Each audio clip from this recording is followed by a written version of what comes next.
Welcome. Baruch atah Adonai Eloheinu melech haolam asher kitshanu b'mitzvotav v'tzivanu la'asok b'divrei Torah. And we're going to go into the screen share. Let me make sure I am in the right place for that. Yes. Okay. Here we go.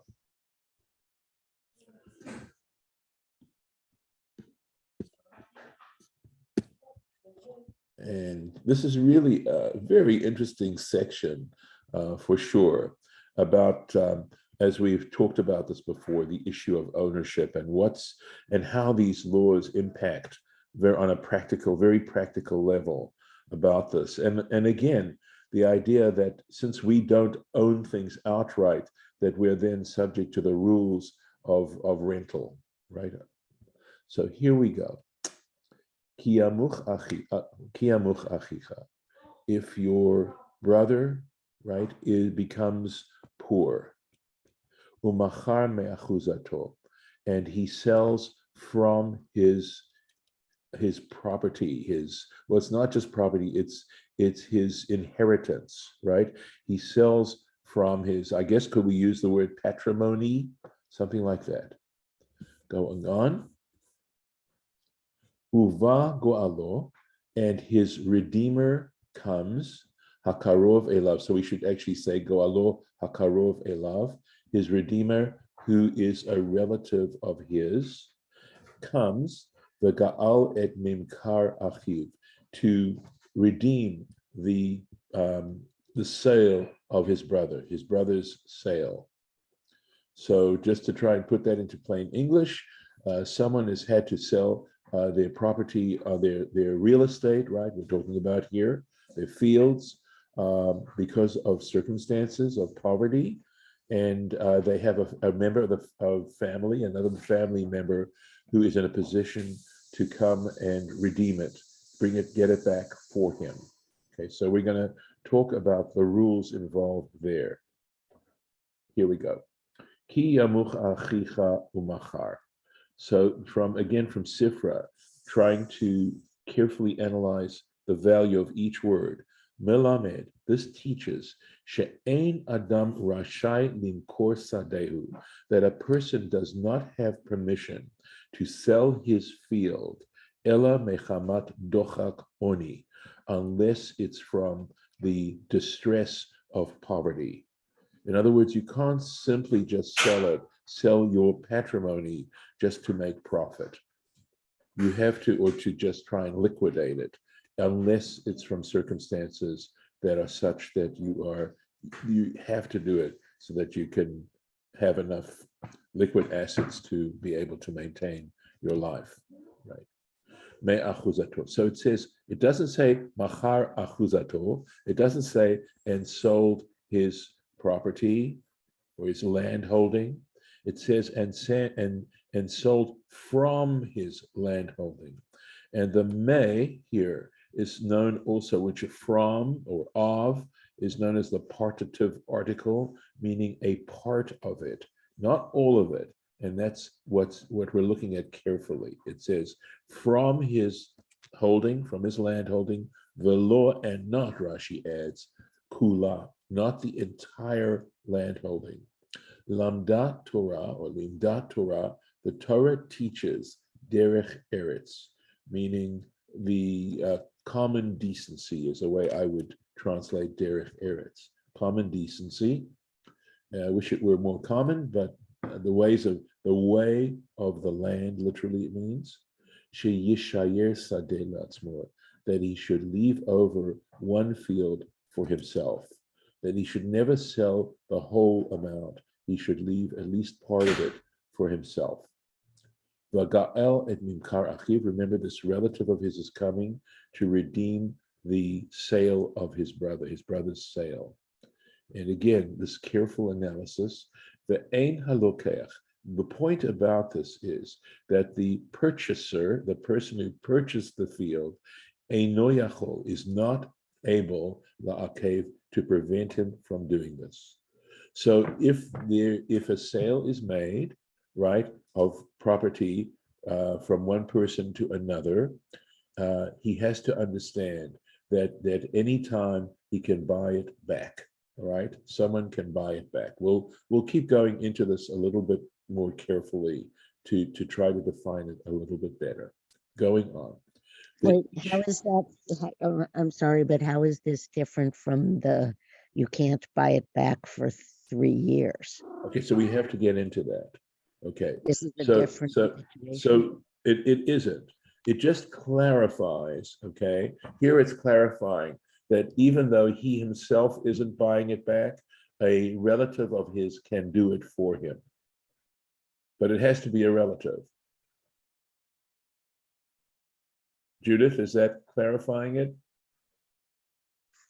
Yes, but we don't hold property in the same way. It's more fungible. It doesn't like stay in the family or go back into the family after Well, this okay, but every many according years. to okay, sorry if I'm hearing you correctly, we're talking now about property in the land of Israel. And the idea is to keep a certain stability so that the tribes own their land and that it doesn't move from one tribe to another. That land is never sold outright, at least in the land of Israel. And according to Torah law. That's what we're dealing with here. Unless I'm misunderstanding the point you're making. I guess I'm questioning Yes, that since we don't live in the land of Israel yes. and I don't know, we don't hold property that way. The No, only we don't. place, Go on, please. Sorry, go on. so what's I don't know, the value of this beyond that we hold stuff in trust, but not for our family in Right. this way. Okay. So you're saying, what's the practical application nowadays? Is that the question you're asking? I guess really it is. Okay. So the answer is no. While we cannot apply this, nevertheless, it's talking to us about certain values, about trying to stabilize the economy of and the personal situation of people, so to try to take steps to not put them in a position where they can lose everything and have no hope of ever, reestablishing themselves financially.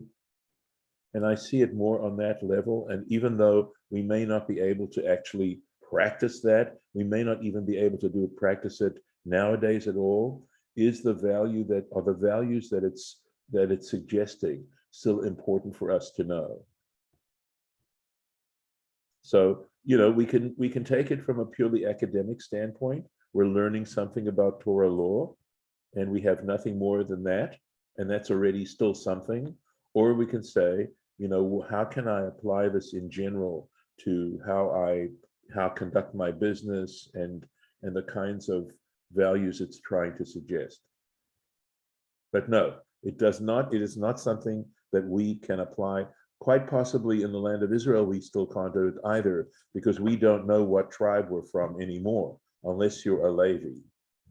And the Levium did not have property. I want to make sure I'm answering your query. Anything else? Please. Okay. All right.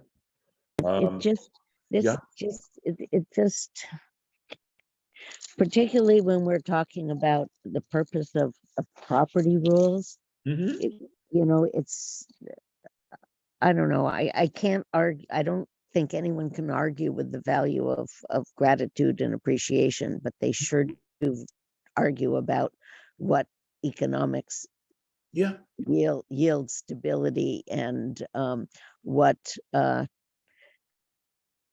how you're characterizing the purpose of this is.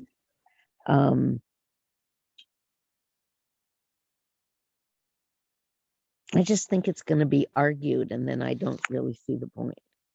Well, again, is it talking about the fact that members of a family need to help support each other in a very serious kind of way?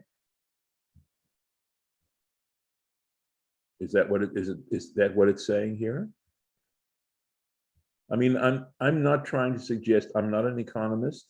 I'm just trying to extrapolate as best as I can first of all, just to simply understand the pshat, which is what Rashi is trying to tell us, you know, to what degree it can actually be, you know, what practical applications it has nowadays.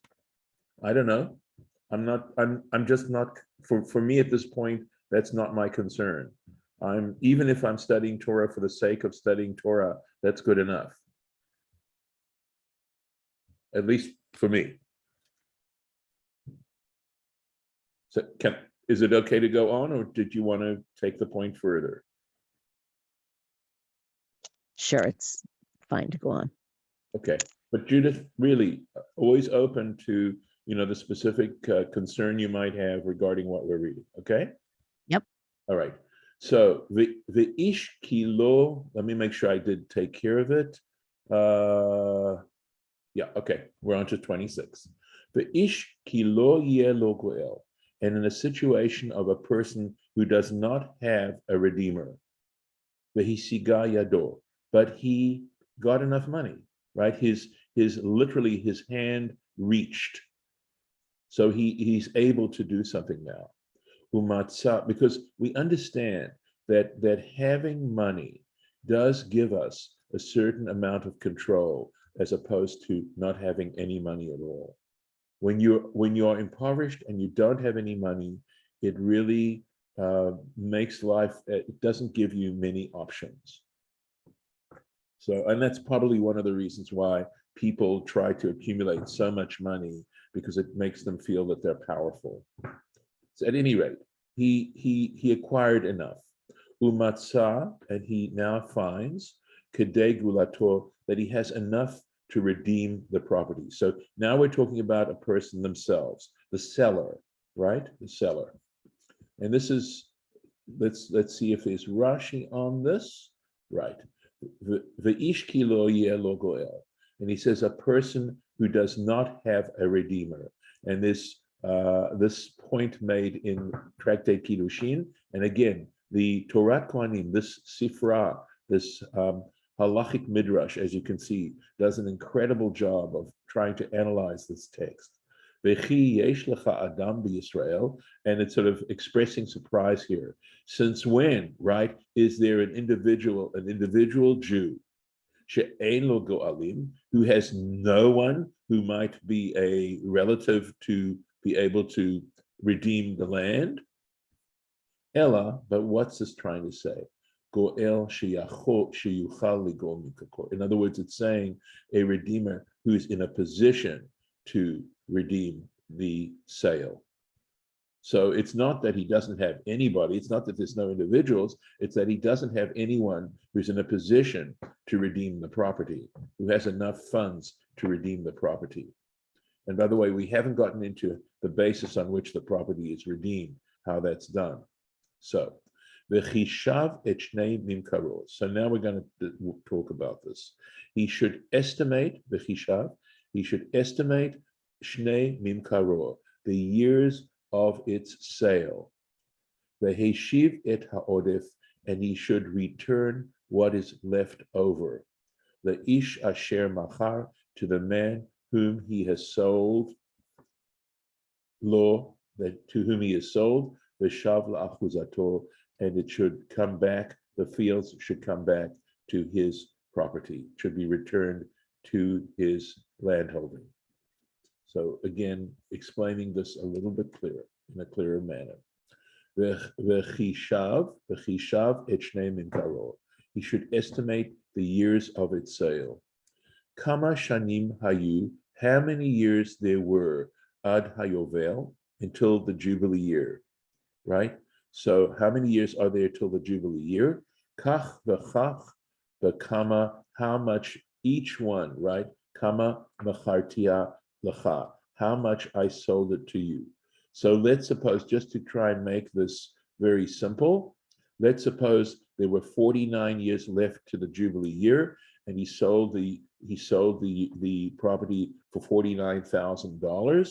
Then, in other words, each year now means it's basically rented at $1,000 a year, right? Just to explain what's going on, right? So I sold it to you at $1,000 a year, figuring out how many years there are left to the Jubilee year. And of course, he might have sold it with only 25 years left to the Jubilee year. And whatever the amount was that he sold the field, he needs to divide it by the number of years he had sold it for. Okay. V'kach v'kach.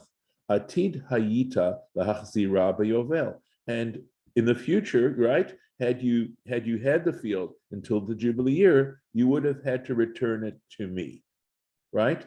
Period. The field just comes back to the original owner in the Jubilee year. Nimtzeit koneh mispar hatvuot. And so from this you derive that he actually is purchasing the number of yields. In other words, the number of harvests is what he's really purchasing. Kafi cheshbon shel kol shana, right? According to the amount of each year. Achalta ota. So if you were able to harvest it shalosh shanim, 3 years, or arba'ah, or 4 years, hotze et demehem, you could exclude the amount of money, that amount of money, min hacheshbon, from the total amount. You can subtract it from the total amount. Vetol et hashar v'zehu, and take the rest, and that's it. We're quit. So go ahead. I'm just questioning. You said harvest, but it says eaten. But I guess you're saying it that's just equivocating because you harvest it to eat it, and if you've eaten it, you've harvested it. Right. I mean, he could do what he wanted. Achalta does mean eaten, but I think it means more than just simply physically eating it. It means, you've taken the harvest, you've harvested it For consumption. Yeah, but not necessarily his own personal. The seller could take that, and obviously the field would give him much more than he needed just for his own family. But he could sell it, and I assume that's what he would do. He'd keep some of it for his own provisions and sell the remainder. The point was that it was his to do, whatever that harvest was and how much he harvested. He could then use it that way.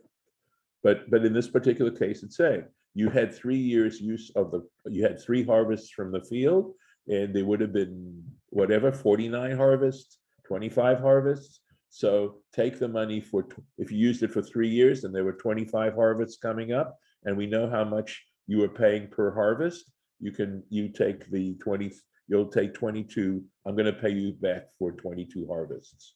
What you paid me, I'm going to return to you. Is this making sense? I don't think it's really complicated. I think it's pretty straightforward. Okay. V'heshiv et ha'odef. He should return the remainder. V'demei ha'mekach, right? With the money with the purchase money. In other words, it's not that it isn't fungible, but basically, if the man paid him $1,000 a year, he has to pay him back $1,000 a year. Al ha'achila she'achal. And again, so this is talking about what he consumed. So I think translating the word achal as consume is a little bit clearer, right? Amount he had consumed, vayitnem lalokech, and he should give that money to the purchaser. Okay, leish asher machar lo, to the man who purchased it from him. Hamocher hazeh. That is to say, Shebala Ga'ala. That is to say, this seller who came to redeem the field. So the seller has to return to the purchaser whatever remaining harvests there would be. He has to return to him the purchase price. But remember, I believe, Judith, you were saying that we've already learned that he cannot do it less than 2 or 3 years. He has to allow the purchaser a minimum of 2 or 3 years to harvest the field. Ve'im lo matzah yado de hashiv lo, but if he did not have in his hand, literally, enough to return to him, v'haya mimkaro bayad hakoneh, the purchased field is what it's meaning, right? The purchase, should be under the control of the purchaser, Akoneota, Ad Shnat HaYovel, until the Jubilee year, V'yatsa b'Yovel, and it should go out in the Jubilee year, V'shav la'achuzato, and return to his property, to his inheritance. So what is this adding? Rashi explains. If he doesn't have the entire amount that he has to give him in order to redeem the field. So if he needs to pay him 25,000, there are 25 years left, it was $1,000 a year, and he doesn't have $25,000, right? Mikan she'eino go'el hachatzaim. The point of this particular sentence is that you can't pay back a little part. In other words, he can say, well, I know you have 25 more years, but I'm paying you for 10 of those years. So you can keep it for another 15, and then I will have redeemed it. You have to, in this particular moment, you have to return the entire amount when you're ready to redeem the field. So that's this particular part. Let's see. Right. Sheinogo el chatzadin. Ad Shnat HaYovel, until the Jubilee year, again, the Sifra, Shelo Yikanes Latoch Ota Shana Klum. In other words, the field, the moment the Jubilee year arrives, the field transfers back to the original owner. There should not be any part of that Jubilee year where the field is still under the control of the purchaser. Shehayovel Mishamet Betchilato, because the Jubilee year releases it at the very beginning. So it doesn't get released within the Jubilee year. The Jubilee year comes as the point at which the field is released back to the original owner. Any questions about this at this point? Okay. So we will start tomorrow. We will not meet. It's Wednesday. And so we will not meet tomorrow. But God willing, we will get together on Thursday and continue with this on Thursday. So I'm going to stop the share and stop the recording.